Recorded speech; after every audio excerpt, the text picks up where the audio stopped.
This show contains strong language and references to violent scenarios that some viewers may be uncomfortable with. If you are easily offended by any of these, please feel free to find another podcast that may be more suitable to your taste. Thank you. Ladies and gentlemen, welcome to the Dribbz Talks Podcast. We're bringing it to you real, raw and uncut. A safe place where we can talk about anything and everything. So like, share and subscribe.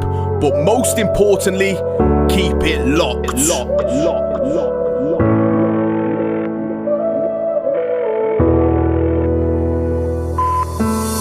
Everything's gonna be just fine. Everything's gonna be okay. Just take one step at a time. That's what the leaflets say. Yes, people, we are back with another episode of Dribbz Talks. I hope everyone's been having a blessed week. Now, I'm pleased to bring you a man that only a couple of days ago we both didn't even know one another existed. So big up to my brother on that one for the link up. Yeah. Now, he's a man that has been through some very, very dark times, and ever since, he devotes his life to being a mentor for the youth, a motivational speaker that's inspiring the new generation every single day. Welcome to the hot seat, Ben Butler. Well, thank you so much for getting me on here, bro. That's all right, man. It's an absolute pleasure, and thank you, Ash, as well. I did message you yesterday. Yeah, that was a link up. He just kind of said to me, he was like, Have you heard of Ben? And I'm like, who's this? Ben Butler. I'm like, no, I haven't heard of him. He's like, check out his socials. He's a very interesting man and you need to get him on. So here you are in the hot seat. So let's jump into it then, Ben. First question, bro. There is so much that I want to jump into about everything that you stand for. But I want to go way back before all this, bro. So did you have a stable childhood growing up? Nah, did I fuck? I did at the start. From what I can remember, from what I was told, I was like a little happy child and that. My mum devoted herself to me. She had a lot of things that she was covering up, obviously protecting me as a kid. But then as I grew up and she met some new fella, that's when things sort of went downhill and that. Was that something that continuously happened throughout your childhood? Yeah, so like everyone has an auntie that isn't an auntie. Do you know what I'm saying? Yeah. She got in contact with me actually about 4 or 5 years ago because she'd sort of left without a reason of leaving, and she herself and my nan and granddad were like my sort of parents. And she had told me like the abuse started from the age of 8. I can't remember that, but she said that one day she'd come upstairs and my mum and her fella at the time were like fucking battering each other, and she had walked straight through the door, gone upstairs, and I was curled up in the ball in my bed and pissed the whole bed. And she said she just grabbed me and took me to hers for the week. And yeah, that was sort of from the age of 8, but that's something I can't remember. But the stuff that I can remember, like got fed like bowl of string because I didn't eat my tea.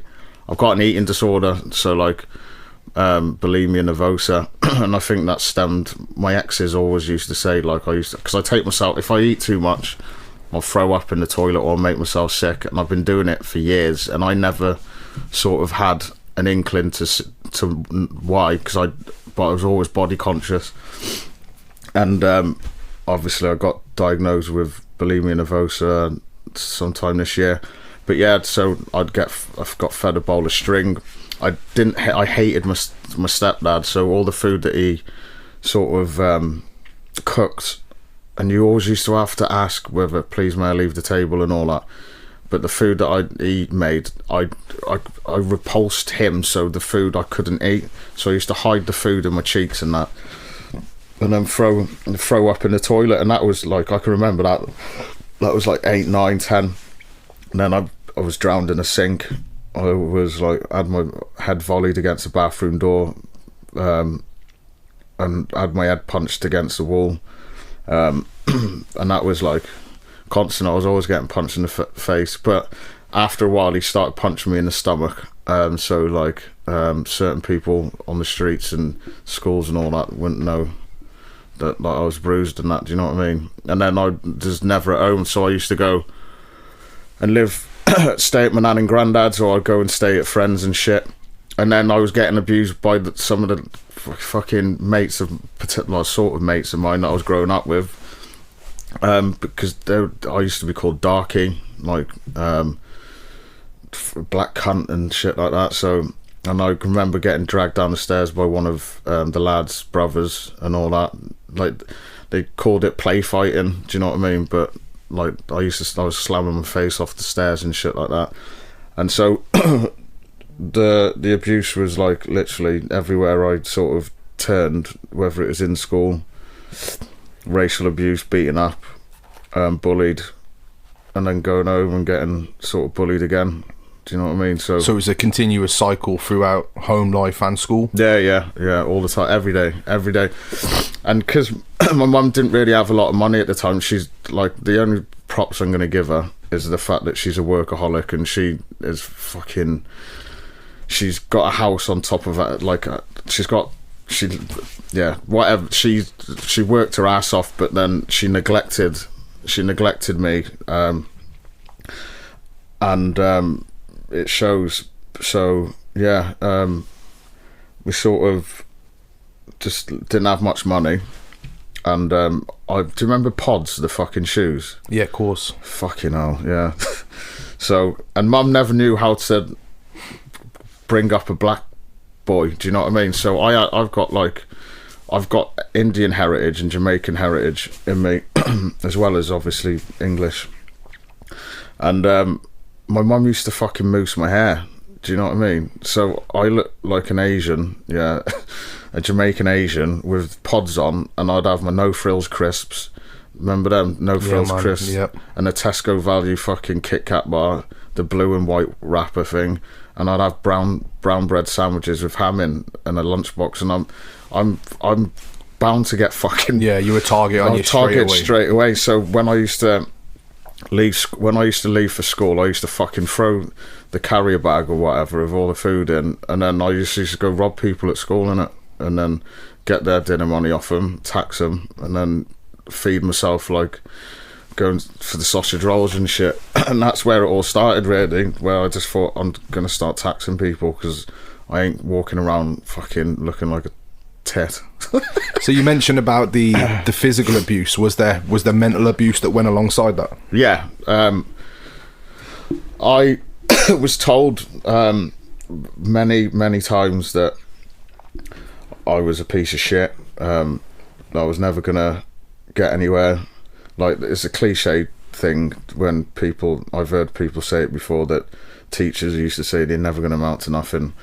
I don't think I have ever had a teacher say that, but I fucking had my mum and stepdad telling me that I was a worthless piece of shit, you never amount to nothing, you're gonna end up like your dad. I never fucking knew him, so I didn't know what I was gonna end up like. So yeah, that was a constant, but that was like daily. But then you sort of, it's a water off a duck's back, innit? Because you sort of get used to being told that you're a piece of shit, and then you get used to being battered, and then I got used to being called a nigger and a black cunt, so it was sort of, it sort of didn't faze me, but then I just had a lot of built up anger. I suppose you know, after, when you get it all the time, you start to think that this is the norm, don't you? This is the norm behaviour. Yeah, 100%. When you're coming in from school and you're walking into the kitchen, and you've got your mum and stepdad just punching shit out of each other and all that, and my brother, I don't really want to talk much about him because he's not here. He should be telling his sort of side, but like, I used to carry him into my bed, do you know what I mean? Because he used to have trouble sleeping and other things, so I used to carry him into my bed and then put him in my bed, and when he fell asleep, I used to get off the bed and roll and go into my mum's bedroom and then sleep under my mum's bed. And then remember the alarm clocks with like the red little yes, mate. Yeah, I know. So I used to like half be asleep, half awake, and I'd just wait until it hit like 6 o'clock in the morning, and then I'd quickly roll out because the alarm went, roll out and get back into my bed, put my brother back into his bed. And apparently that was because I was protecting my mum, but I never knew that. That's what I've been told from like therapists and counsellors and all that. That was like a sign of like protection and that. Now, you mentioned that you've got, different backgrounds, and, your mom would, do stuff that would, was it about the mousse in your hair and things like that? So, did you struggle on a whole to find your identity as a black man? Or as a black boy, should I say? Yeah, I didn't have an identity whatsoever. Whether it was, I didn't have no identity. I didn't know who I was. So the best way for me to sort of blend in was I wouldn't say pretend I was white, but sort of not like my own skin, because I was abused daily for it. And then obviously, when you've got your mum and stepdad and they're white as well, and your little brother's white, and he's not getting fucking beaten up, do you know what I mean? It's me. She'd thrown a book at his face, like a hardback book, and that was the only time I've ever seen her do anything. He gave him a black eye, and I had to tell, and she told me to tell the teachers and the dinner ladies and that I did it. So but he never had anything, so it was always him. So I was always thought, well, it must be because I'm fucking black, so I might as well just fucking hate being black. Now, obviously, you mentioned about your identity and how much of an impact that had on you back when you was younger. Do you still struggle with not fully understanding who you are these days, or do you think that you can fully embrace your roots and culture now? I wouldn't say I fully embrace it, because we live in Shropshire. Do you get what I'm saying? I'm happy within my own skin. Do you get what I'm saying? Yeah. And I learned a lot of when I was in the young offenders, which I'm guessing we'll catch on that at some point. But I was taught about my heritage and culture and that, and it's mad because when I started finding out about the black side of my family and that, I didn't even realise there was there's certain people that are in jail for 25-30 years in America. I can't mention his name, and that very well known sort of person, and then got a lot of sort of different family members that are in and out of prison. But then we've also got the very talented side of our family. But when I went to these events and all that I got invited to, obviously my second name's Butler, but that wasn't my birth name. My birth name's Hayward on my birth certificate. So when I went to these events, I fucking did not know where to fit in. Do you know what I mean? And I'm black, and everyone else is black, but I still didn't know where I fit in because I didn't understand what they were fucking talking about. Yeah, because I can understand the patois, the broken English and that. So I felt uncomfortable being there, and then when I come back to say Shrewsbury or whatever, and I'd hang around with the lads, I was used to the environment where we were watching the football and someone's shouting at the footballers, calling them a nigger and a coon and stuff like that, and that was my home because I felt that's what I'm used to, and I felt comfortable with it, and that's mad, innit? Messed up that is mad. That I was more settled being around racism and racist people and that rather than being with my own family. So do you think you mentioned about being in with the football lot and stuff, you haven't touched on gangs as on the street as opposed to the football, but I mean, was you involved in gangs as well on the street? I wouldn't call it a gang, so that's what I've been putting in newspapers, ex-gang member, and it doesn't sit well with me. We were just a bunch of lads that had fucking dysfunctional families, do you know what I mean? And our way of letting out steam was to go and fight with other estates. People don't realise, and I said this in my presentations, Shrewsbury ain't a fucking town of flowers. People forget, I was carrying knives at the age of 12, 13, do you know what I mean? I remember me and one of the lads, he used to carry his rucksack. I didn't because I was cool apparently, but when people used to wear their fucking rucksacks to school, I just used to take a fucking pen in it, do you know what I mean? But he brought a rucksack in one day and we were showing one of the school teachers he brought a knuckle duster with the spikes on, a machete, and I had my little fucking 4 or 5 inch pen, penknife, whatever, and she's like, oh, pull it away like that. But that was stuff that we were doing every day, and we used to break into people's houses, fucking smash their houses up in front of them. There was stabbings, there was batter people with fucking bats, putting people in boots and stuff like that. There was a time where I was at a house in Sundawn, and some lads from Liverpool coming down to shoot up the house and that, and I'm going back like early 2000s, and that was sort of that was happening all the time. But Shrewsbury it was underground, do you know what I mean? But because my face didn't fit in Shrewsbury, probably still doesn't, but being black, I'm the easy one to pick out of any sort of shit that went on. Yeah, for sure. So, when you carried these knives, was it a form of protection, or was it something that, was you genuinely going to use this in different scenarios? The reason why I first carried a knife, remember when you used to have resin? Yeah, like Squidgy Black and that. So so from taxing people, I then went on to selling resin, and I needed a hot knife to cut through the resin and all that to sell my deals at school and that, and to wrap them up. That was the first reason why I carried a knife, and then it just became something that was part of my fucking person. Do you know what I mean? It was just something that was there, and then obviously then I started using it on people, but it was never there for the intention to stab someone, because I didn't think of it at that time. It was just purely for drug reasons. Yeah. So questions going forward, I mentioned about gangs. Now, obviously, you're saying that gangs doesn't really fit right with you. What would you describe them as? Just a group of friends, would you say? A group of mates? Yeah, it was family.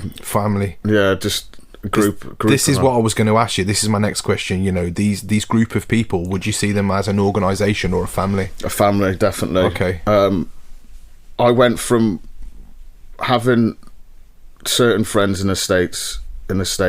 I was very much a social butterfly, do you know what I mean? So I used to go from different estates to estates, and always had a good sort of rapport with different lads from different estates, but I would always class it as a family. So I'd always know where a house to go to. I'd always be with people. I would never be on my own. I was always with people, and at that time it was like they were just family.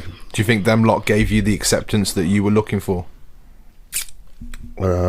Back then, possibly, because you don't realise you're getting groomed because I used to hang around with all the older lot. So like I was possibly the youngest lad out of all the lads. So say I was like 12, 13, 14 maybe.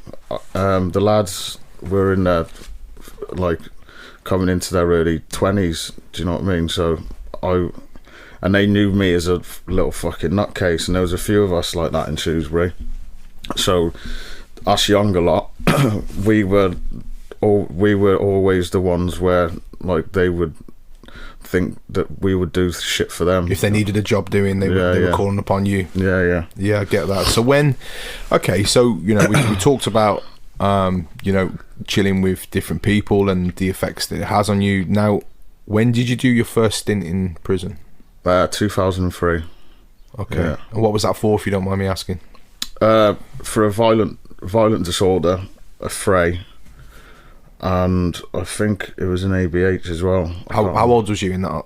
I just left school. Okay. 16, I think. Wow. So with prison then, did you keep your head down in prison and get on with it, or did you make your presence known as soon as you got there? I was told to make my presence known. You have to. I can remember the one lad that I had a fight with in the church, I'll fucking name him Prince, and I battered him.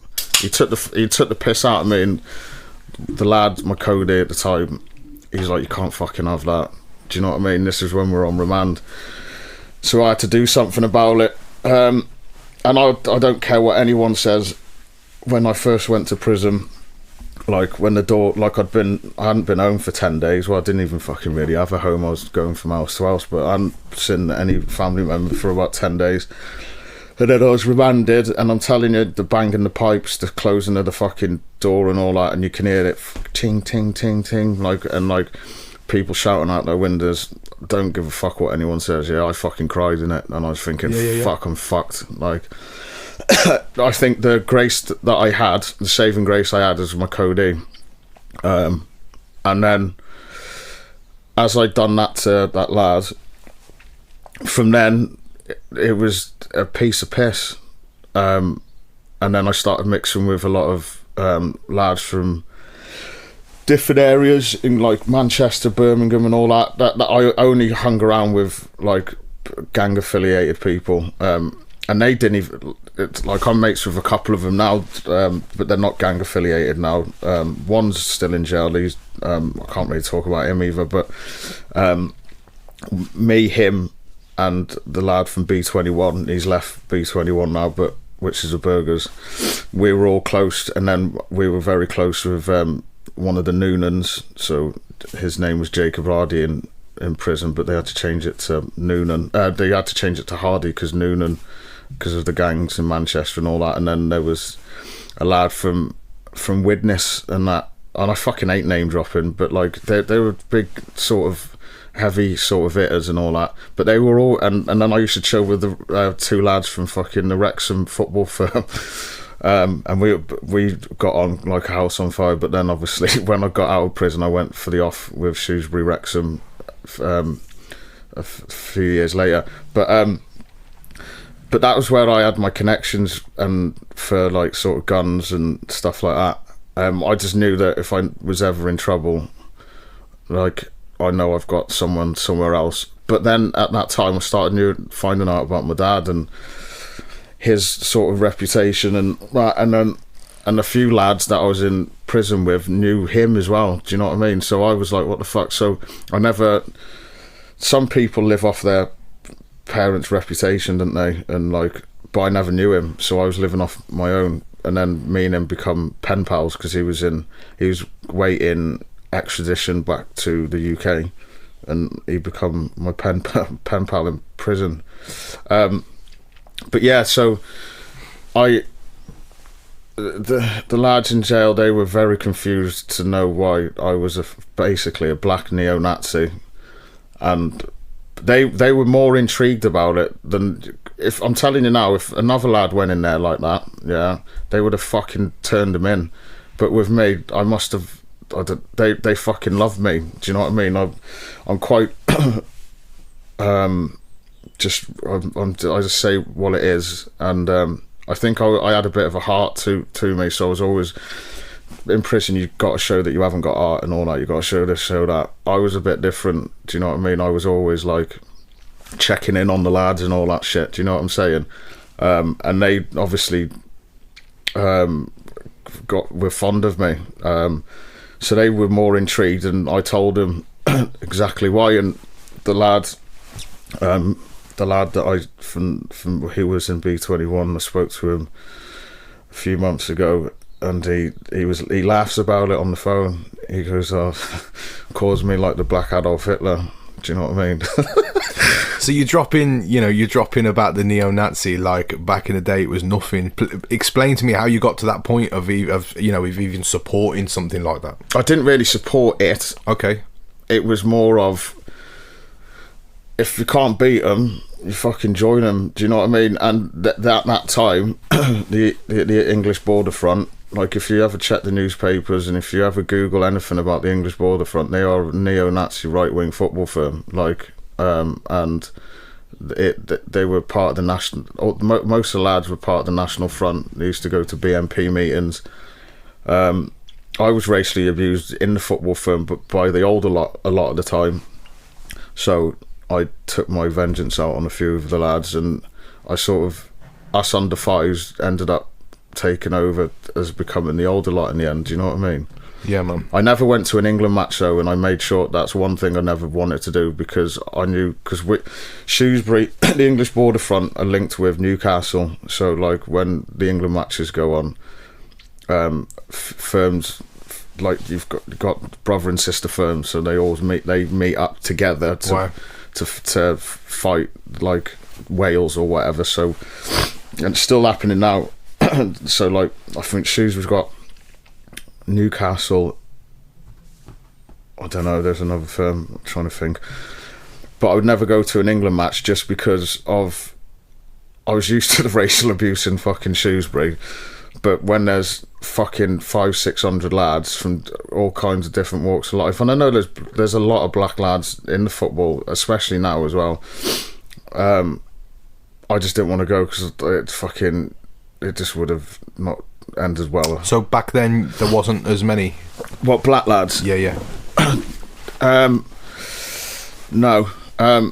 One was coming into the Shrewsbury lot when I was leaving, sort of thing. But like as I was sort of getting fucking bored of it. And the other firms that I ever fought, like I fought against Telford, can't remember seeing black lad there. Stoke, Chester, Wrexham, Hereford. I can't remember seeing one, but the buzz that I used to get off it, I forgot what. I went to loads of away matches. See, that's a lot of areas that you've name dropped there to not see a single black person. Yeah, not one. Do you know what I mean? I can't remember. But then do you think they homed in on you, the opposition, because of you being? Yeah, I can remember down by Abbey Foregate. So the lad behind me was a lad that wasn't. He was my friend. Me and him used to talk all the time.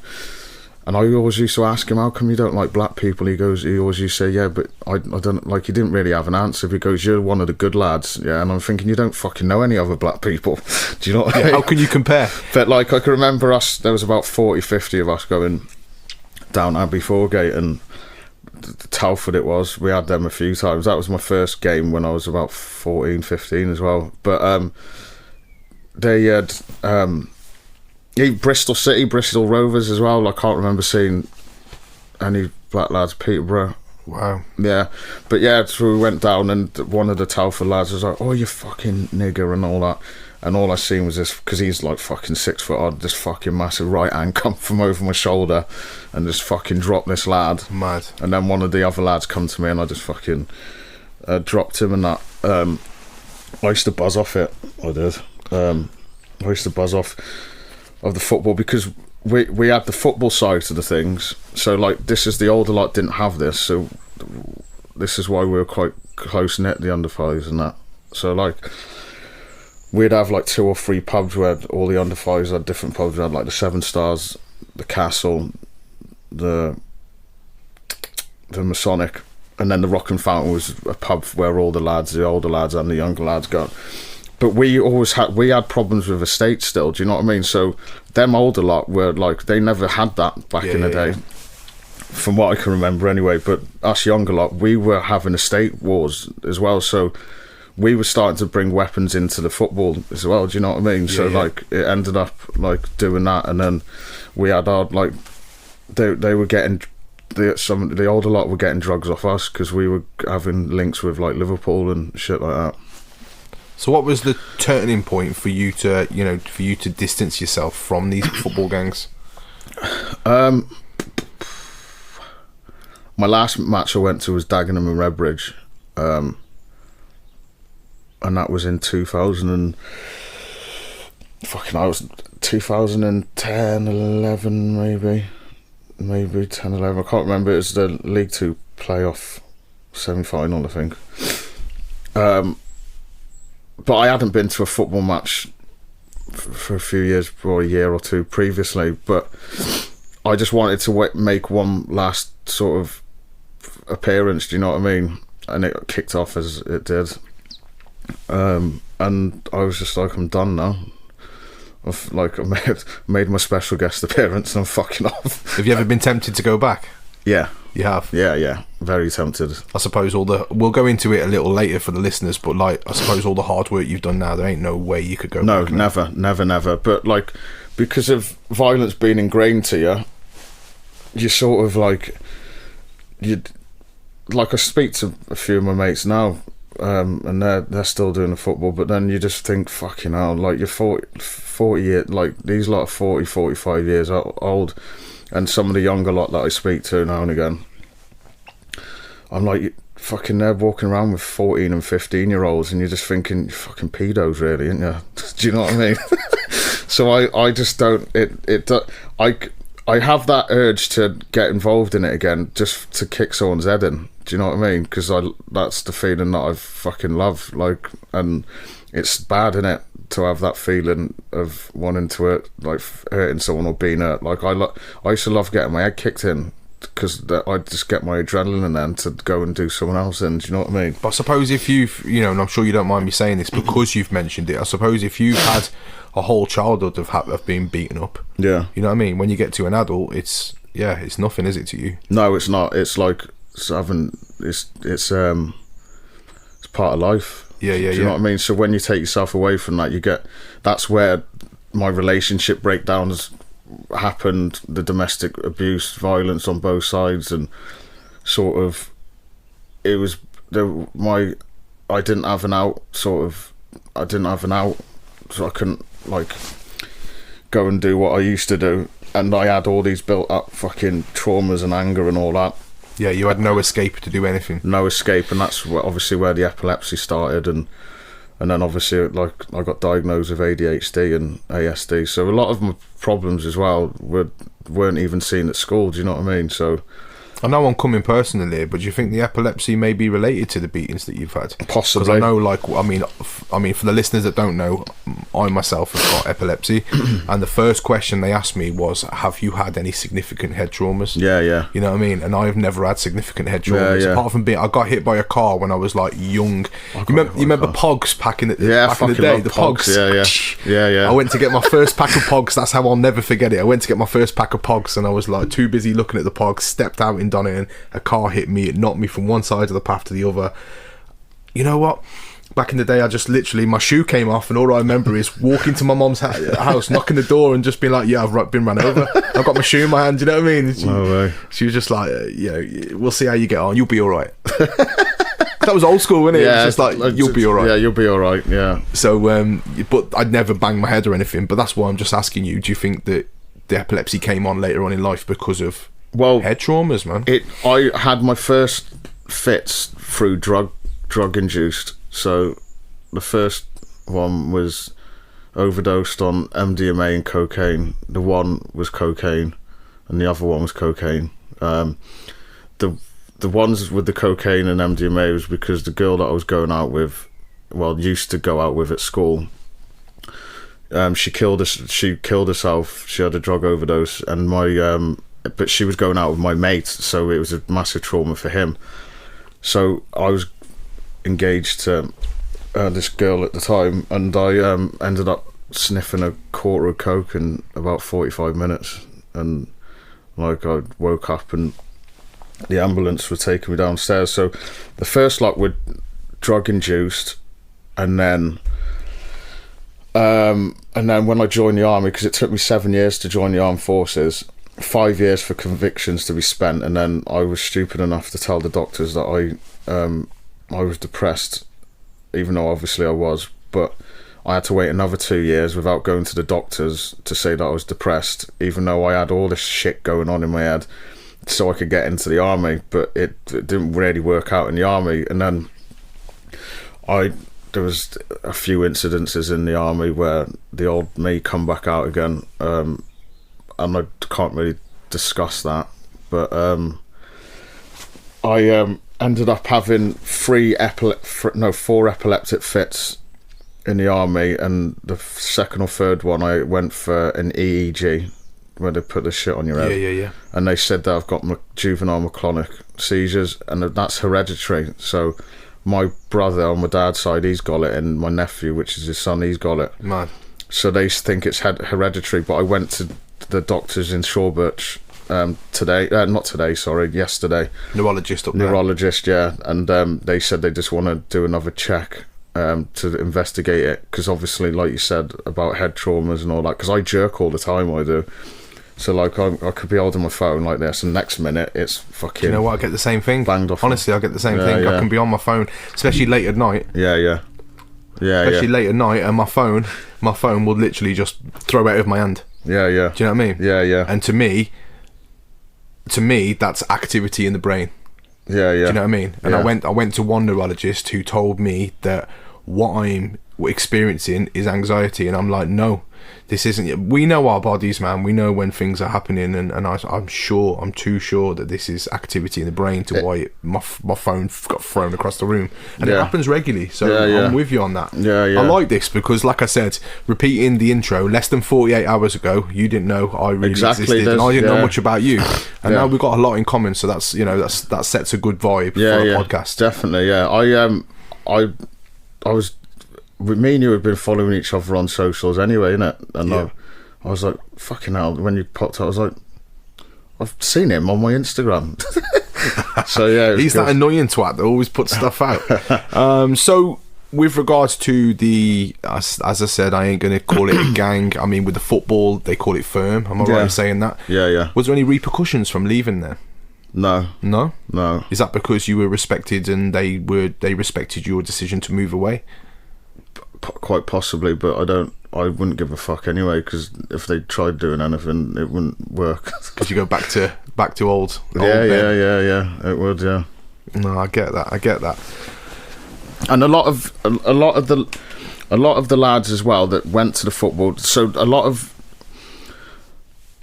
the lads that weren't always involved in the foot, because with us we had a firm, but there was a few of us, me included, that our shit was out on the street still. So like we'll go to like shoots. Football teams play every week, didn't they? So out of, I don't know, 3 months, so that'd be, I don't know, 15 games, I'd go to about 3 or 4. Do you know what I mean? But then you've got the diehard football lot that would go to every game home and away, but I'd only go to the ones where I'd know there's going to be a sort of kick-off. So a lot of the lads, like you were saying before about repercussions, we were in and out the football because we had other things that we were doing. Do you know what I mean? So it wouldn't have been an issue anyway. I tell you what, Ben, that's quite a continuous like flow of drama, innit? Yeah, it's like, do you know what I mean? A roller coaster, innit? It's a roller coaster, mate. Yeah, I support Tottenham, innit? So like I always say to people, my life's like fucking Tottenham. Like 1 minute we're fighting fucking relegation, next minute we're in the top 4, can't fucking get anywhere. Yeah, there's a reason you support Tottenham. Yeah, it's relatable. Inconsistency. Do you know what I mean? So that's what it's like. That was what it was like in my life. And I couldn't imagine going to certain areas and having to look over my shoulder continuously, and that must be a difficult feeling. Yeah, I do it every day, really. Even now, looking over my shoulder. Yeah, I'm always looking. I think that's just part of being, like, it's just ingrained into you. It's not as if I'm worried or whatever. It's just what I've been used to. Yeah. So, you've come a long way, man. You've come a long way. You really have. I appreciate that. So, going back to prison, I know you mentioned that, you know, when them doors slammed, when you know the locks went across, it was a dark time. Like, yeah. Explain to me what emotions ran through your head when you were, you know, in that cell. For someone that's never been to prison before. Are you talking about when I first was in there? That's right, when you first went in there. Yeah, bro. Because I guess that was the most shocking time when you first went in there. It's a realisation. Second time is more relatable. You've been there before, you know the deal. Whereas the first time, it was a realisation of, like, I can't fucking do anything. Do you know what I mean?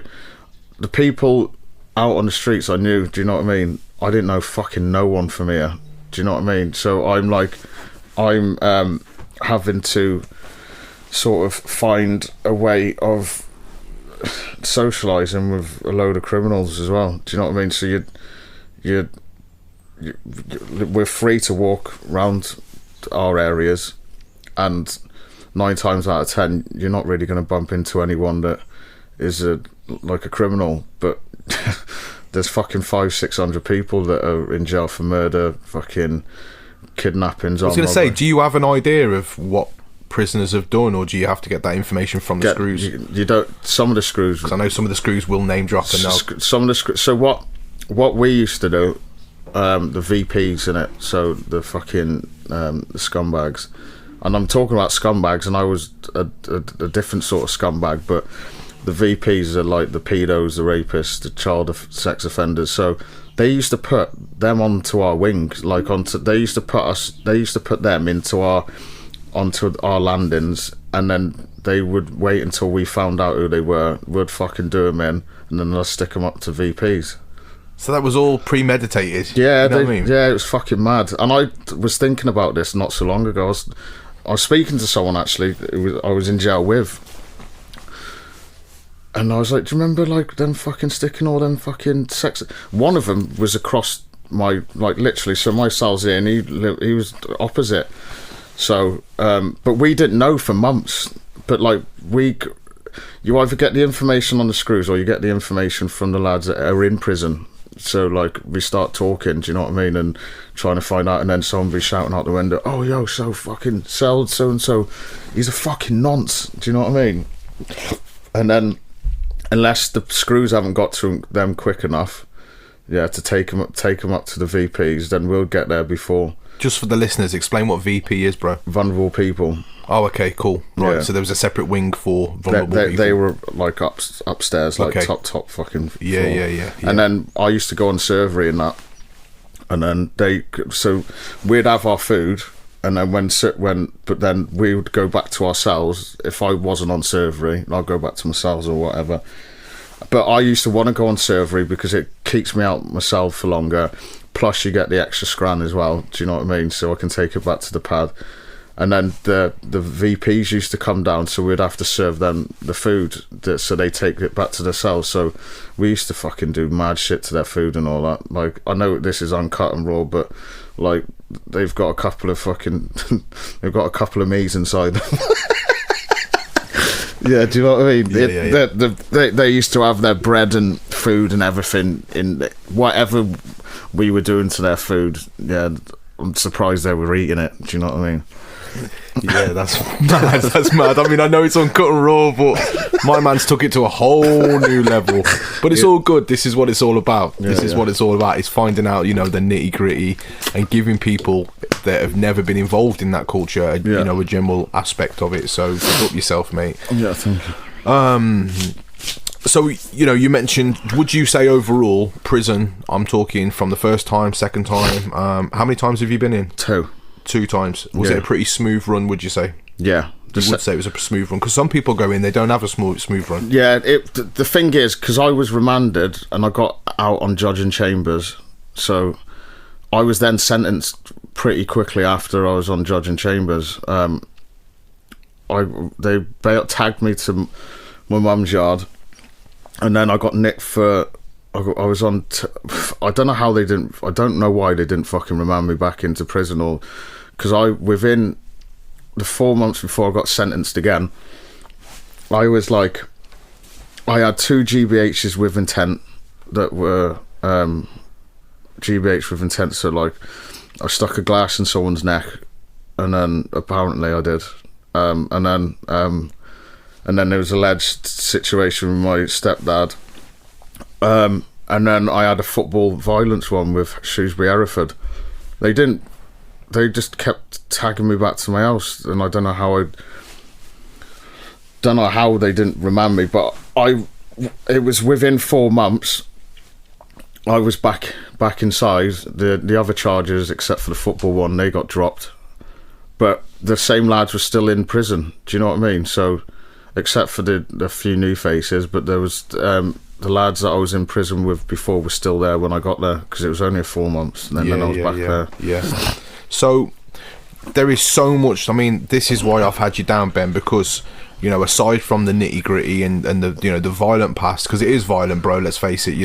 There is so much more to you, is what I'm trying to say. Thank and you, I don't want to home in on just all the bad stuff, because Yeah. you've done some very good stuff, mate. And this is where I'm going to flip the podcast around. I just wanted to give the listeners an idea of your past. Yeah, cool, man. Do you know what I mean? Yeah, of course. So you now have started a would you say it's a business? No. Okay. No. At the moment then? Okay, so... Organisation, sorry, Yeah. right, okay. So it's called New Generation, and it's inspiring, well, exactly what it says on the tin, really. It's inspiring the new generation and, you know, veering them off from a negative path. That's correct, and what a better way to do it than, you know, a man that's been through so much and come out the other end. Do you know what I mean? Rather than having someone that's never lived these things, you know, you've lived them and you've come out the other end, and I can only commend you for that, for doing such a good thing now. Thank you. So these motivational talks that you do, because you do them in schools, am I right in that? Yeah, so I started, in fact, when I left the armed forces, well, I didn't leave, I was medically discharged because of medical reasons. I started working, I always wanted to help the youth. So when I was doing my resettlement course in the army, I done my personal training course, and then I wanted to work with the kids somehow. So I was going to Tedworth House, which is a house where injured soldiers, the injured soldiers were with the missing limbs and like stuff like that. So I was put there, and I started work for the Prince's Trust when I got out the army, and I was there for 6 months in Stafford. So I was walking because I couldn't drive, obviously, because of epilepsy. I was walking from the fucking my house, which is in Donington, to the train station, to then walk from the Stafford train station 4 miles to go to the fire service. So I was doing that for 6-7 months, and I was a team leader, and they offered me the job full time, and I was like, I can't fucking keep doing this walk, I'm really sorry. And then I started working within the company, a kids care home. I was there for like 4 years, but I was working 2 days on, 4 days off, and I was speaking to the ex-mother of my daughter, and she's like, why don't you look at setting your own organisation up? And I said, yeah, but I don't know how to fucking do taxes, accounts and all that. Do you know what I mean? I think that was the only reason why I really was sort of apprehensive of starting it. And then I did, and then fortunate enough, a close friend of mine is a chartered accountant anyway, so he does my taxes and accounts and all that. And then it took me ages to get into the schools, bro. Like, they were wanting people with lived experiences to work with these kids, but then wouldn't have me in because of my convictions. I was like, fuck you, I didn't get it. That's mad. It was when I started doing a bit of work for Recharge as well, and then the police ended up getting in contact with me. My old tagging officer, who's now a friend of mine, he contacted me and he said, I've seen that you've done a bit of work around Telford. I'd hardly done any. He goes, but the police are really keen to get you on board to do some like knife crime stuff. Are you sure? And I was like, I ain't fucking working with the police. Do you know what I mean? That you're pushing the boat here. But then I thought at the same time, this could be a better way for me to get into all the other schools. Do you know what I mean? If they knew that I was doing some, I don't like saying work for the police because that doesn't sit well with me. But I was helping them out with the knife crime, and that's the reason why I wanted to help them out, because the knife crime in Shropshire is absolutely mental. See, I didn't realise just how bad the knife crime is in Shropshire. Yeah, it's mad. So, like, obviously, last week I think I put it on my post. Like, me and my friend were in the car, and we'd seen this lad getting stabbed up, and he was lying on the floor. Like, so that was in Dorley. That was a couple of weeks. Last week, I think it was. I've seen it in the paper, bro. Yeah. So, and it's happening like on my presentations. When I do the slides and all that, I've got about 30 slides of just shootings and stabbings that have happened in Shrewsbury, Telford and that. Wow. Yeah. I mean, they go on about Shrewsbury, like you said, being the town of flowers. Yeah, is it fuck? It's dark stuff, man. Yeah, it's very... Shrewsbury's... like, visually, it's beautiful if you go into the town and all that, and there's some beautiful areas. But, like everywhere has got rough areas, but people don't talk about them rough areas in Shrewsbury because everyone has got a fucking stick shoved up their ass and with their tough noses and think ooh, Shrewsbury, like it's such a It's beautiful... not Shrewsbury, bro. It's Shrewsbury. Exactly. Come yeah. on. I'm like, where's that O? Where's that O come from? I don't know. If you got P's, then that O's there. Yeah, exactly. But yeah, it's not the town of flowers. It's very... Shrewsbury with drugs is very, very bad. Like, it's bad, man. So, like, yeah, it's some beautiful places there, but yeah, it's not the town of flowers. Okay, bro. So going back to these motivational talks that you do, because they're massively important, and I commend you for that, because like I said to you, bro, before we hit record, there's lots of people that sit in their armchair and go, I would love to go and do motivational talks in schools, but you're doing it, bro. Do you know what I mean? You're doing it, so give yourself them flowers and own that, bro. Own that. Never play that down, because it's massively, massively important. Now, can you think of one moment when delivering these motivational talks that's really sealed the deal for you, that this is something that you want to do? It was my first talk, actually, at Telford Priory. I did it in front of year 7, year 8, year 9, and I think year 10s were there as well, and it was... I think there was about 400 pupils possibly that were there, and at the end of the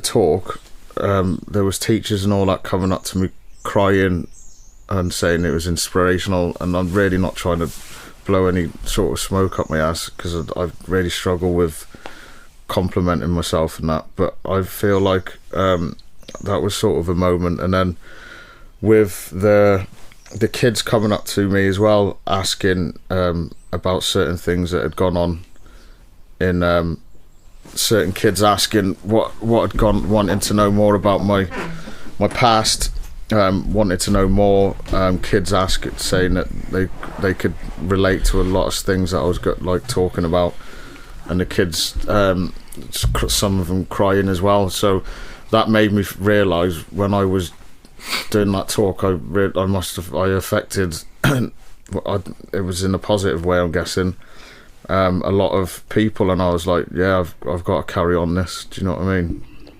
Do you think if the service that you offer now, do you think if that was available when you were younger, then it would have had a positive impact on you as well? Yeah, I had a social worker. I was on like a child protection order, and I had a social worker. He's my friend now as well, but he was my social worker as well at the time. But I just didn't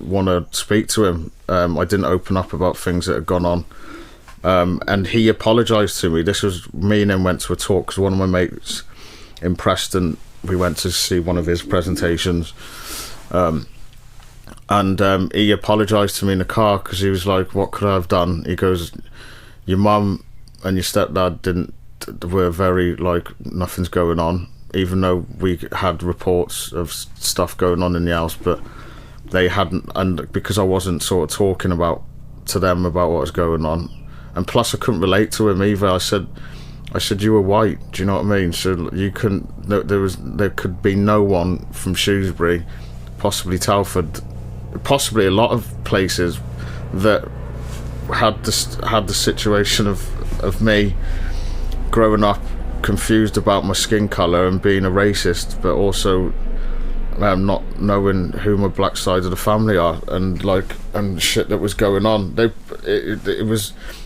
very complex, I think, and I just said, and that's why I couldn't really explain to anyone.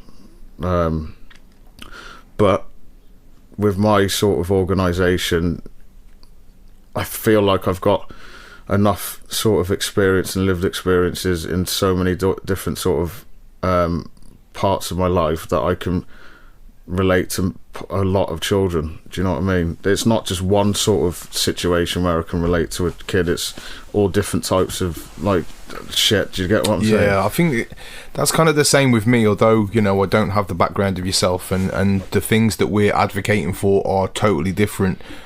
Like, you know, I'm trying to advocate for the mental health. You know, you're doing the anti-knife crime, which is so fucking important. Like, for me, I think that it's just like if I can help one person, just one person, then I think what's going to happen is like that's my job done then. And I think that's the same with yourself as well. If one person gets affected by this, then yeah. So yeah, I think it's massively important that, like, you know, if you can help just that one person, that's what I set out to do with the mental health. Yeah. You know, hopefully I can help a range of men and, you know, young people with different issues. But, you know, with this journey, even if I can just help one person, that's job done for me. You're doing it with your music anyway. I hope so. Yeah, like, obviously I listened to your music. Yes, I played that one track about 15 times in the car, because it resonates a lot with myself. So if it resonates with me, it's going to resonate with a lot more people. Absolutely.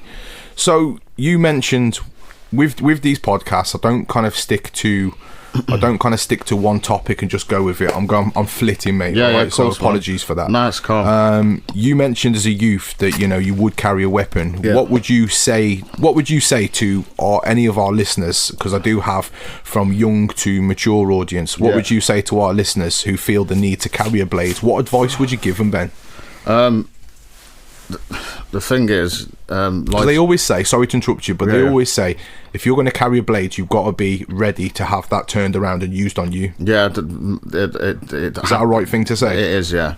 I'd say, like, I say this in my presentations, you're not on Call of Duty where you get respawned. Do you know what I mean? So if you're going to be carrying a weapon, and you've used it, that person ain't coming back. Life's precious, man. Yeah. So I always say to the kids about it not being a computer game that you're playing, thinking it.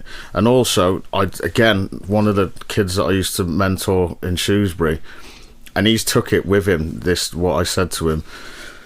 I said, bro, don't you want to sleep with birds?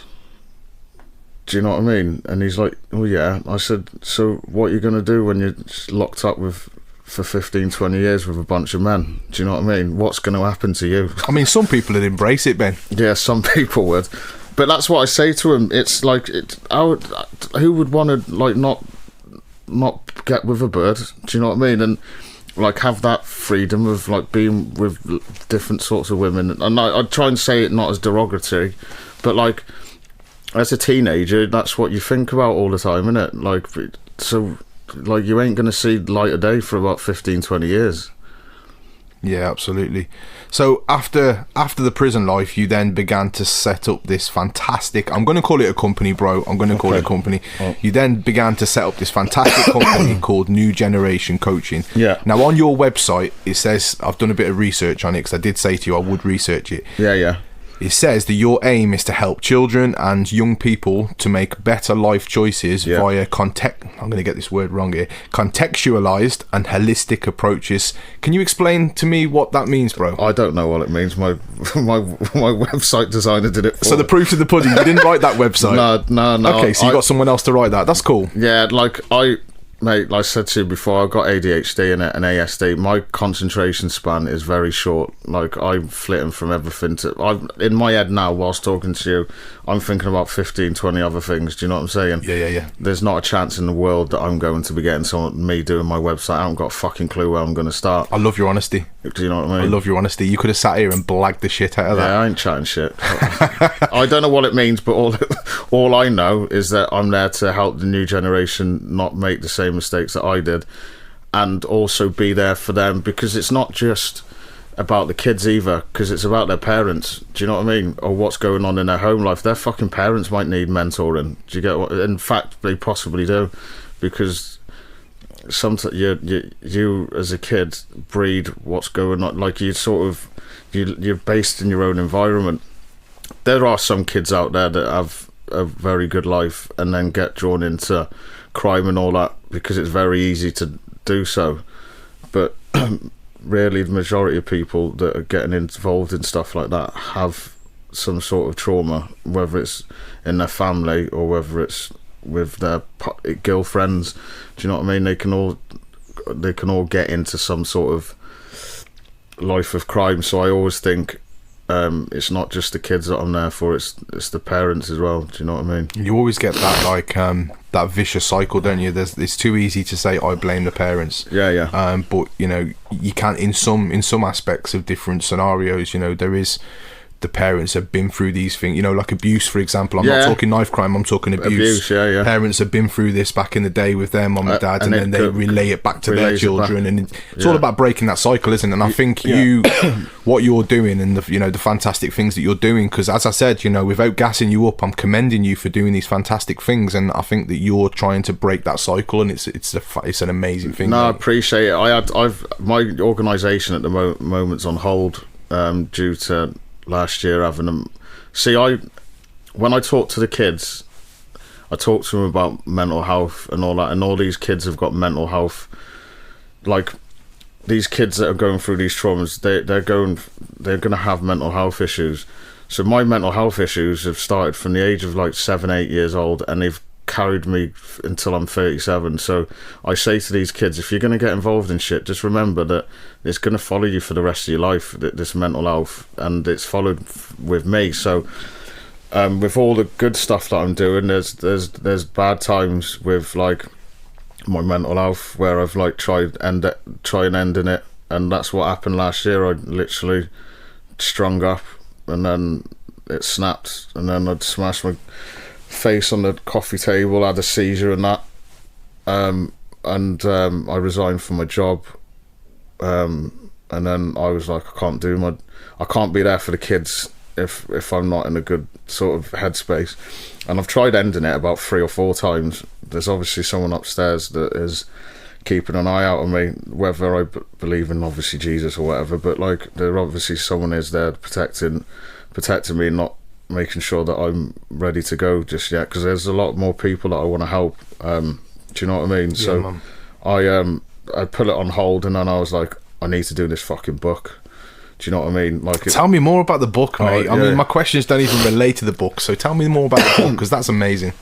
Yeah, so about 6-7 years ago, in fact it's probably longer than that, I can't count the amount of people that say to me, Butler or Ben, like, why haven't you fucking wrote a book about, like, every time I do a presentation, like the teachers, social workers, like all sorts of different types of people, when they hear my story and all that, they're like, why don't you do like a book? And I'm like, can't be asked. Like, literally, I can't. Give me a book and ask me to write in it is not happening. I'm the same. I would sooner watch something visual than sit and read words out of my brain. Like you said, my brain runs left, right and sideways, and I can't focus on books. Yeah, exactly. So yeah, what was the aspect of writing this book, as in you verbally talking and someone typing it up for you? Give me some ideas on that. Yeah, so I've got a ghostwriter, she's amazing, and she doesn't mind me mentioning the name, Aurea, and I've got a publisher, Big up Aurea. And Marcia, she's my publisher.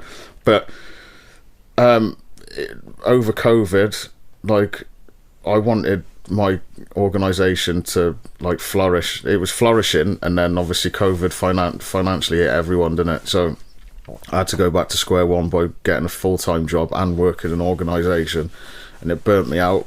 And financially, I couldn't afford the book at the time. And I can't afford the book now, but I can, if you know what I mean, because the ghostwriter that I did have, as well as the book, is looking at like $6,500. Jeez. Do you know what I mean? And is that just for her time, or is that for the whole process, getting the book printed? All the process. Wow. Ghostwrited, and this beautiful woman just messaged me last year and said, I'll just do that for free for you. As if. Yeah. That's amazing. So I was like... And you didn't know her? No, she'd been following me on my socials, yeah, and I'd been following her because she's an author, and I'm like, she just was intriguing, and it was through another connection of mine who's doing my play regarding the book. She just said, Ben, I'll do it for free, and I'm like, you're fucking joking. She goes, Ben, I've heard your stories and all that, so as long as if you put my name in the book, yeah, and credit me, I was like, of course I'll do that. And this is what I'm saying to you about, I know you said prior to the recording, you said that you don't really take well with praise. No. You need to own that shit, bro. I know, but you need to own that shit. There's people reaching out to you and going, I will be your ghostwriter for free. Yeah. There's people going, I want you on my podcast. Yeah. You need to accept your flowers there, bro, and you need to not. I know me saying it isn't going to make any difference whatsoever, but no, I appreciate it. Again, you do need to own that, bro. Yeah, never play that down. I know. I feel like my mental health has been at rock bottom, and like it's been up and down. My mental health's going to be there for the rest of my life. So I'm trying to think about positive things every day, and I do appreciate the fact that I've got it. The funny thing is with my book, so don't really want to go. It's basically books on my life. Do you know what I mean? So, but I talk about like the domestic violence within myself on women, and I hold my hands up to that, and I won't ever like sort of I won't ever hide that. Do you get what I'm saying? So I made sure that all the women that were in the book is an editor. I got a director for the coordinator. She's doing my play for free as well. Okay, wow. And my publisher. They're all free, powerful women. But I made sure that people that read the book, who are credited in the book, people will think, yeah, I never had a problem with women. Do you know what I mean? There was never a problem with women. I had a problem with fucking everyone. Do you know what I mean? So I made sure subconsciously or consciously, or however you word it, that I had the women were doing my book for me, so I could show that I had turned that corner as well. If you get what I'm saying. Yeah. It's nice that you're not hiding things that you've done, and you're taking ownership for them. Yeah, I've got to, because you're not sat here denying it all and saying that wasn't me. You will. You get found out, and that's why mud sticks, man. Yeah, it does. And again, when I've my mum has countless amounts of times tried to deny any sort of things going on, but she's admitted it to certain people.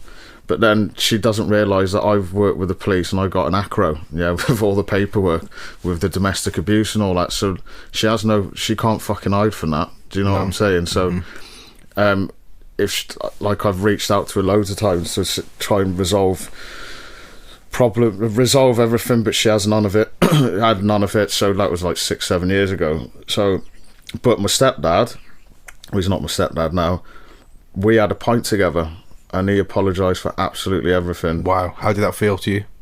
I cried, not in front of him. Do you know what I mean? Yeah. But I was actually going to grab my cousin because she was pissed out of her head, and my auntie asked to go and get her, and then I walked into the pub that I thought she was in, and he was there, and then I just thought, fuck it, I'm gonna have to say something. So this wasn't planned? No.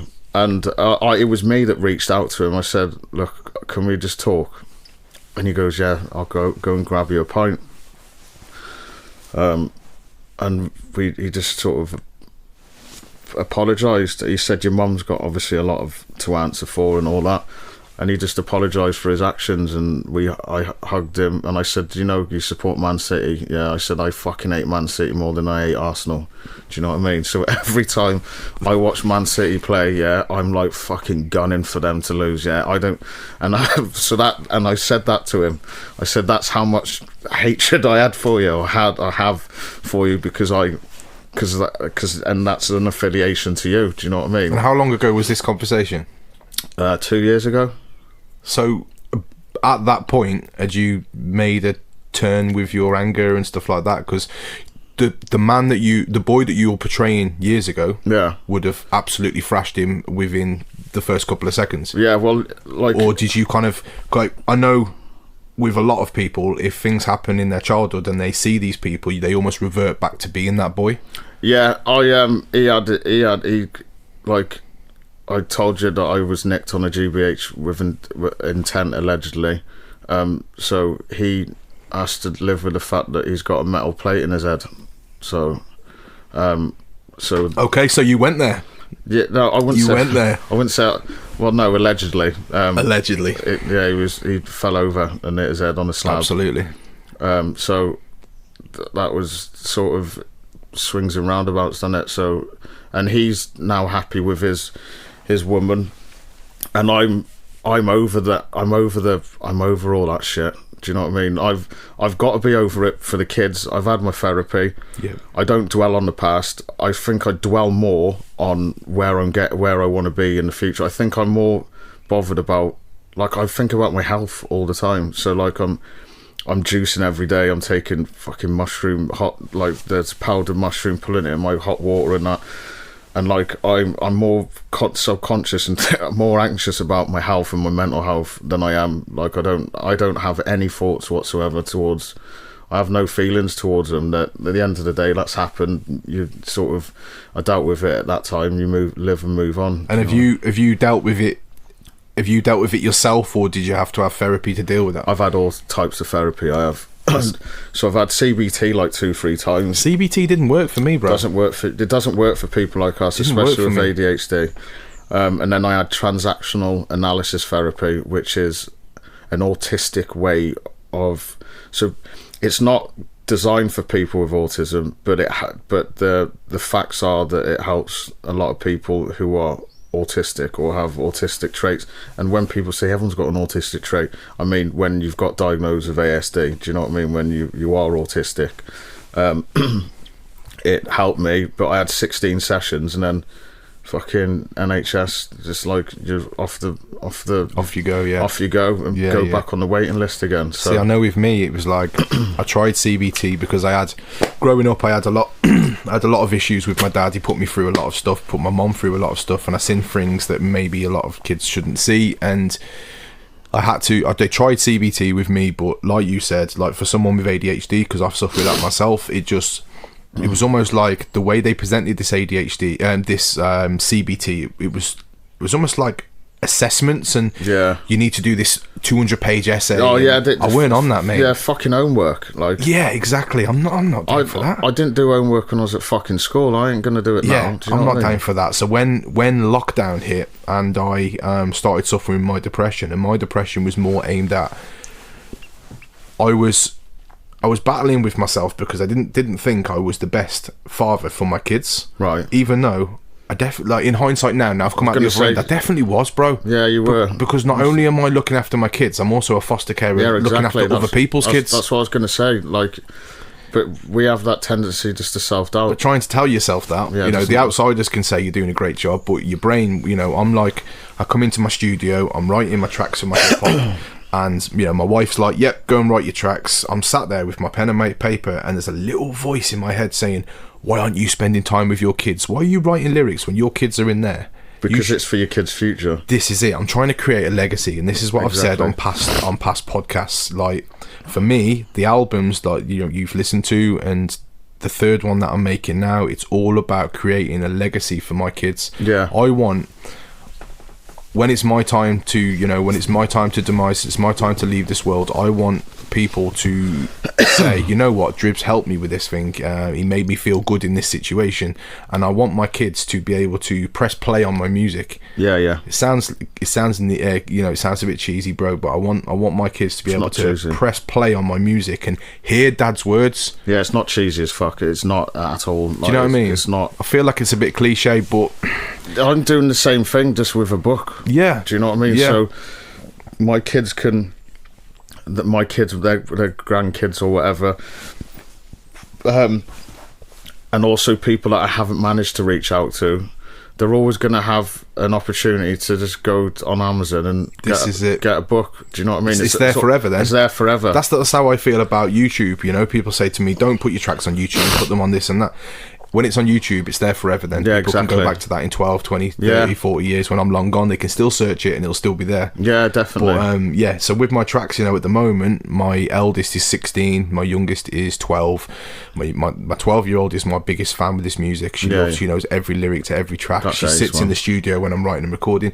The 16-year-old, it ain't cool at the moment. Do you know what I mean? It ain't cool that her dad's doing this stuff. It ain't cool that she's going to school and there's her friends listening to my tracks. Yeah. So she cringes at it a bit, and I said to her, listen, one day you'll appreciate just how much what Dad's done for this music, and not only the music, other stuff as well. For people, you've done it. You've helped people. I hope so, bro. With like, you definitely have. Like again, that I've got big up your album as well. Thank you again for the sign. You're welcome, copy. man. The track, fucking hell, I can hardly move. There's a few tracks on it. Is it Money Race? Money Race, yeah. Yeah, that track I played about 10-15 times yesterday, and that was the first time I listened to your music. That's amazing. And I do flit, and I've got like 3,000 songs on my phone, so I love my music. It's amazing. So if I didn't like your music, I wouldn't have listened to it that many times. I feel honoured for that, mate. Thank you. No, it's calm, bro. But yes, the CBT didn't work, so I went down the route of childhood trauma counselling, and that kind of, I had so much anger for what my dad had done to my mom, and you know, they stripped it all back, and they were like, look, it's almost, and I've mentioned this in another podcast with the, you know, the listeners are hearing, they may have heard this before, but me talking to you, I haven't. No. You know, the counsellor almost said, what it is, you've got all these worries and anger in a backpack, and it's weighing you down backwards, and you need to get them all on the floor, spread them all out, and you need to look at what was out of your control and what was in your control. And I found that a lot of my worries from when I was a child was completely out of my control, because how could I control what my dad was doing to my mom when I'm this high? You can't. I'm a boy. I couldn't control that. No, you can't. No. And I needed to release that. And I feel that after the 12 sessions of the childhood trauma, and my God, like yourself, it was, you had to lay everything out on the table. You had to approach them demons that you've tucked away for so long. Do you know what I mean? I was in tears, like it was deep. It was deep. But now I've overcome that now, and when I look back, I don't feel anger. The same. I feel pity on him for what he did to my mom. Do you know what I mean? I'm just like, you ain't no man. You sort of, when you, anger's a feeling, innit? Do you know what I mean? So you're giving them that energy still. Do you know what I mean? And it's having an effect on yourself. Do you get what I'm saying? So in a sense, they're still fucking winning. Do you know what I mean? But when that weight comes off your shoulders, and you just fucking like, you don't have that, they live rent free in your head. Like that, you just, your health and everything's so much clearer and better. Yeah. Do you know what I mean? I do probably still have a bit of. Because I got diagnosed with complex trauma disorder. That was the other, this fucking another thing I got diagnosed with. I'm on fucking loads of tablets. Add that to the list. I'm like a walking fucking pharmacy, bro. But I still have gripes with the mum situation, but I wouldn't call it anger, and I wouldn't call it sadness. It's more of, just fucking ring me, so I can have this conversation, because when the book comes out, because I've got, obviously have to go through legal routes and all that, I've made sure that there's no she can't get me for nothing. Do you know what I mean? So she needs to realise that book's going to be out there for everyone to see. So if she hasn't buried the hatchet with me, and it's still going to be published, no matter what. And I can relate to that with that track Never Fall Apart. You know, track 5 of my new album, it's all about my dad and what he put me through. That guy, I know he's present on Facebook. I know he is. I've got him blocked, but I know he is. But he'll be knowing your tracks, won't he? I want him, more than anything, to stumble across that track. He probably doesn't even know I'm a music artist, but I want him to stumble across that track and hear every word. But he's a narcissist, and I know that he'll deny every single word. But I know it was the truth. Do you know what I mean? We know, as a kid, so when I had my transaction analysis therapy, he talked about having fragmentations. So there was probably more shit going on in your life than you realised, and I know there's a lot more in my life because I started my certain fragments of stuff he goes, it's like fragments, but sometimes your brain locks it that far away, you don't know what it is, and that's what's happened with me. I've started piecing together more and more little bits. I think my anger came where I was like, he is probably sleeping soundly in bed, and you're not, and I'm carrying all this shit, and it wasn't even me that did it, I just witnessed it, you know. Exactly. And that's where the anger came from.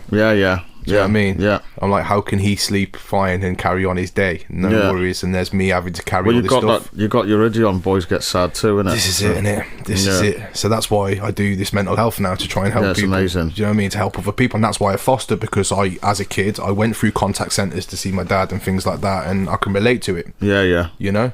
But back then, everything was normal.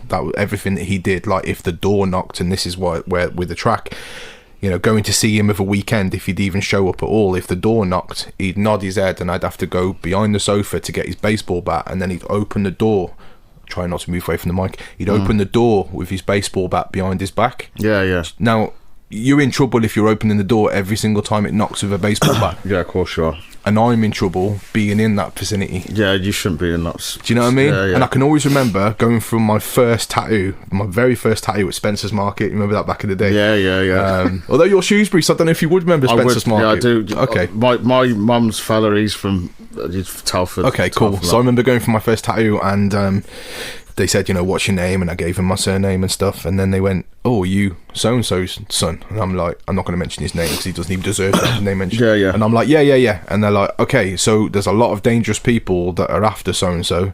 If they can get to his son, they'll do it. Yeah. Be careful who you tell that you're so-and-so's son. And to me, that just shocked me because I try to do nothing but good in this world. You know, I'm not perfect. No one's perfect, bro. Yeah. But I'm thinking, how can I have something on my back now that I've got to be careful about? But it's embarrassing.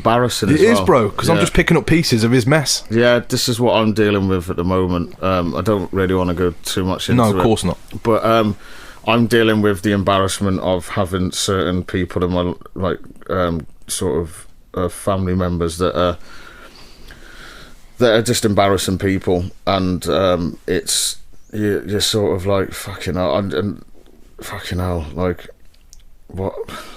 But then you can't help who gave birth to you or who raised you, apparently. So who raised you up and stuff like that. So that's why I've made sure that my kids, and like you're doing with your music and all that, he who you said that he's carried that on. Do you get what I'm saying? Whereas you've not, and you've just made sure that you're creating a positive environment. I'm trying to break the cycle.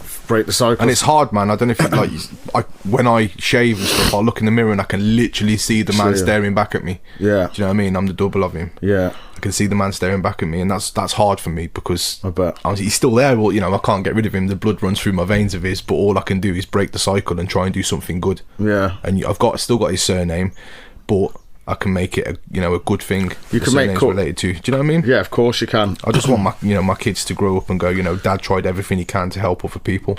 Yeah, like if you look at all these like famous people as well, celebrities or whatnot, like for instance, like Eminem, Tupac, 50 Cent, they've all had fucking shit parents, and have had trauma and all that, and look what they've done. Do you know what I mean? And they've raised their kids and all that. Even like actors and stuff, there are a lot of actors that have had a very traumatic upbringing and all that, but their kids will not see their grandparent, like they'll look at their parents. Do you know what I mean? Exactly. To see what so like we're breaking the cycle. Yeah, it's all about breaking the cycle. So last couple of questions, bro. Yeah, no worries. While running New Generation, now I'm sure, as you've said, you've worked with many young people. Has there been a moment where you've seen yourself in any of these young people? Yeah, I see myself in all of them. All of them? Yeah. Wow. For different little bits of them, yeah. Little bits, yeah. So like, yeah, I can't name the kids. No, of course not. But the 9 times out of 10 times out of 10, really, a kid that I'm mentoring has some sort of trauma that I've sort of been through. Wow. So yeah. Now, you've got the support of the local authority and the police. We've already mentioned that. What's the pros and what's the negatives to running this? The generation. The pros, obviously, making a change. Yeah, making a change. Yeah. Is there any negatives that come alongside it? Yeah, a lot. Yeah. Is there? Well, I wouldn't say a lot. Getting the work is there's places out there that still have to, like, obviously they look at my DBS, then it has to get cleared again, then it has to get cleared again, then I have to get fucking references of people that I've worked with, and that's long-winded. A lot of, because I'm quite controversial, as you can see and heard, there's a lot of companies out there that work with youth that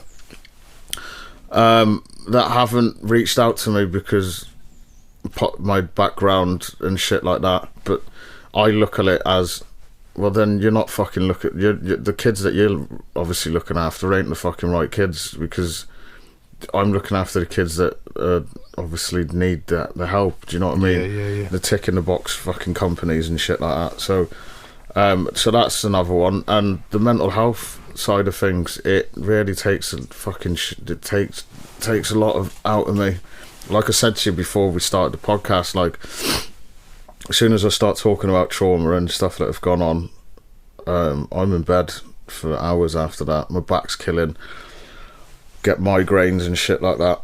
That's why with that book, like, I was sending voice notes, and I had to prepare myself to, like, I was like, right, just get this fucking chapter out of the way. Do you know what I mean? Yeah, so I don't have to think about it. So I've had to get them out as quick as possible. And then I end up having fucking thoughts of, like, someone might remind me of something. I'm like, fuck, I need to add that into the book. And then I'm going back to the voice note. Wow.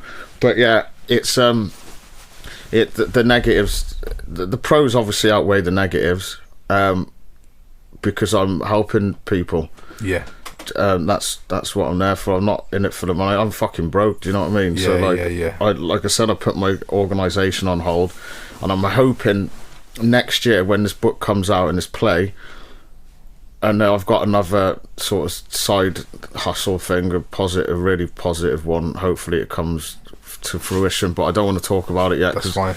Maybe you can come back for part 2 and talk about yeah, that. Yeah, because I don't like to. Do you remember I always used to talk about things and then it never used to fucking happen. Did you ever get that? Yeah. This is where the ADHD comes in. Like, I've done how many podcasts now? This is the 7th or 8th podcast, and I've saved them. They're on my computer. Yeah. And my brain's telling me I need to get them out every single day. Yeah. Bam, bam, bam, bam. And other people are saying, no, you need to chill. Take your time. Yeah. Space it out once a month. And I'm like, no, I need to do it now. Exactly. That's just how the brain works. It is, man. I can't deal with the fact that they're sat there, finished, good to go. Yeah. They're even uploaded to YouTube but set to private. Oh, no way. And I just want to click that button, man, and get them all out there. Do you know what I mean? Yeah, of course. It's hard. It is hard. So, like, knowing that the book is getting published and I've got the play, that, like, we've got a cast, we've got a venue, the church, so big up Tark as well. Yeah, big up Tark. And All Saints Parish Church, for letting me use the venue and all that. But it's all charity based, everything's free.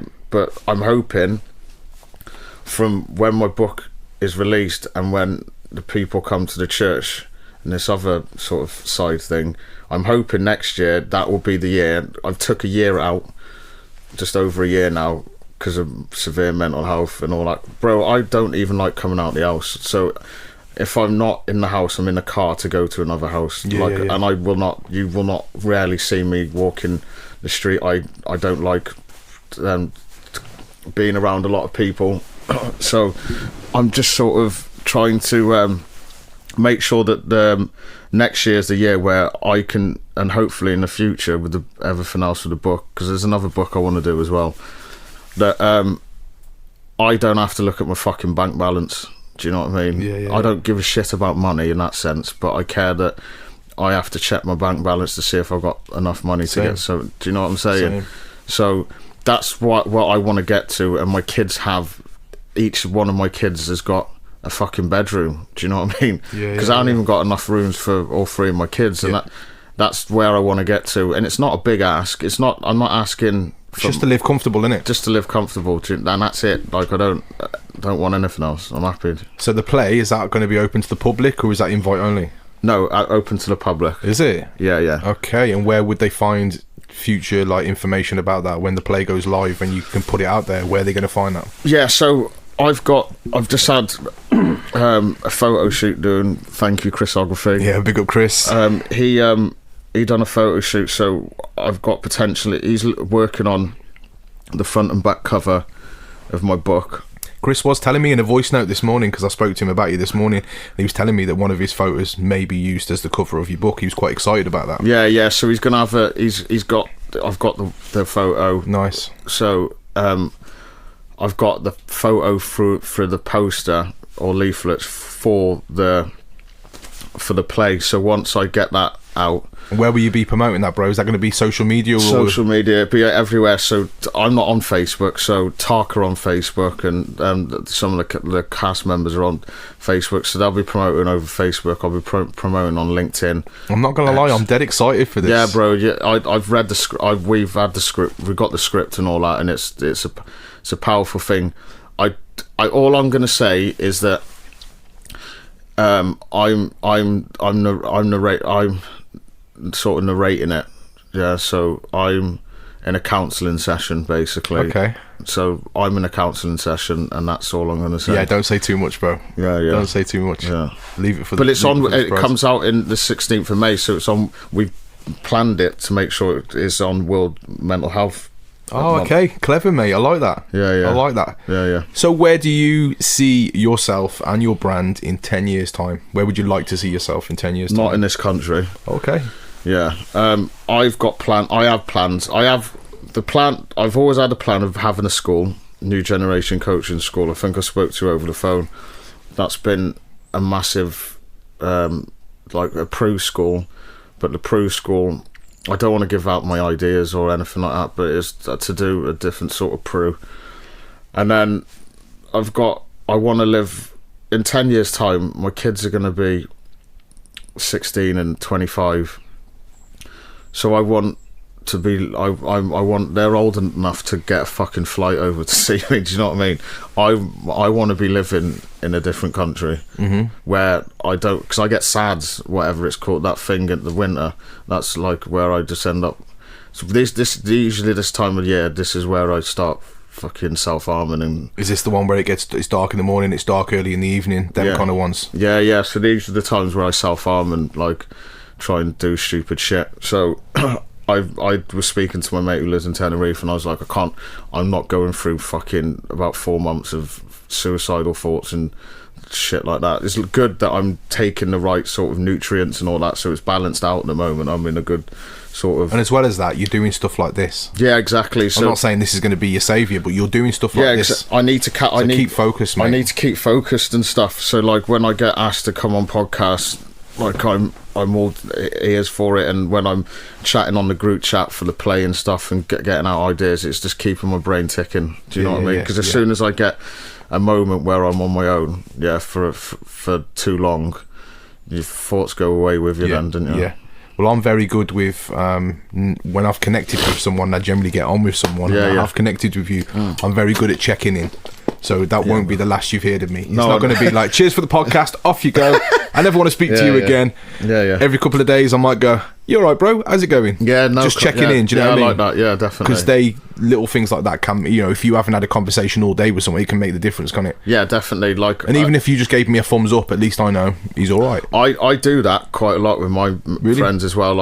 I check in. I don't get it back. No, you'll get it back off. Either way, I don't get it back. Yeah. Which saddens me sometimes, because I'm like, why are people not checking in on me and asking how I am? It's always me doing it one-sided, but I don't give it out to receive it. It's one of them, innit? I used to think that. I used to get pissed off, but then you sort of think, no one's like us, are they? So like, some people do it, some people don't, and I'm constantly checking in, and I've got mates that fucking don't check in with me, but I just have to give them a buy in it and just say, well, that's them, and they know. I know they're good people. Do you know what I mean? So finally then, mate, and I have flitted, as I said, it's gone from one side to the other. Yeah. What advice would you, if you could give your younger self some life advice, what would it be? So if your younger self was sat in front of you, what advice would you give them? Get adopted. Yeah. Get fostered. Stability. I'm telling you, if like I needed that stability. So if I was telling my younger self, if I could have fostered you, bro. Well, yeah, could have fostered you. I'm a registered foster carer. You could have come and lived with me. There's still time, mate. You can come and live in my studio, and we'll just we'll just make podcasts and make beats. I tell you what, I love this studio, but it's the younger self. Because the younger self, if I was in a situation where, again, like go back to the colour of my skin and all that, and having not the support there, it'd be hard to tell myself go and find that support if it wasn't there. So it would definitely be, my nan and granddad were my role models, but I'd sort of never listened to them, and I took a lot of shit out on them. So I'd probably say, listen to your grandparents. I know it's taken me a while to think of that, but listen to your grandparents and just stay with your grandparents. Do not go back home. Don't go back to that house. Yeah. Do you know what I mean? And don't fucking hang around with them dickheads. Hindsight's a wonderful thing, isn't it, bro? Yeah, definitely. Yeah. Right, okay, so that brings us to the end of the podcast. Ben, thank you so much for stepping into the hot seat I from appreciate it. New Generation. Look out for the book. I'm dead excited for that. I've got to get a copy of that. You will do. And obviously the play, I'm going to be there, bro. Yeah, I appreciate that, man. I'll bring a few of the lads as well. Yeah. You know what I mean? And we're man. all on the same level. We'll all be there to support you. So can I give you the name of the play? I don't like the depends if you want to release that information, mate. Exclusive. Yeah, the play. I'm not going to do the book, but the play is called When Misunderstood There Are Consequences. Nice. I like that. Yeah. I like that. It's got meaning to it. Yeah, definitely. Because I've had to pay the consequences for my actions. Do you know what I mean? Yeah. So definitely. Big up yourself, Ben. Thank you so much for joining me, mate. No worries. Supporters, listeners, don't forget all the usual stuff. Like, share, subscribe. We've got lots more guests. We're not just sticking to one box. We're going through the lot. So thank you for joining me on this journey, and the supporters that have come from the music to the podcast. I really, really appreciate you guys. Big up yourself. Ladies and gentlemen, welcome to the Dribbz Talks Podcast. We're bringing it to you real, raw and uncut. A safe place where we can talk about anything and everything. So like, share and subscribe. But most importantly, keep it locked.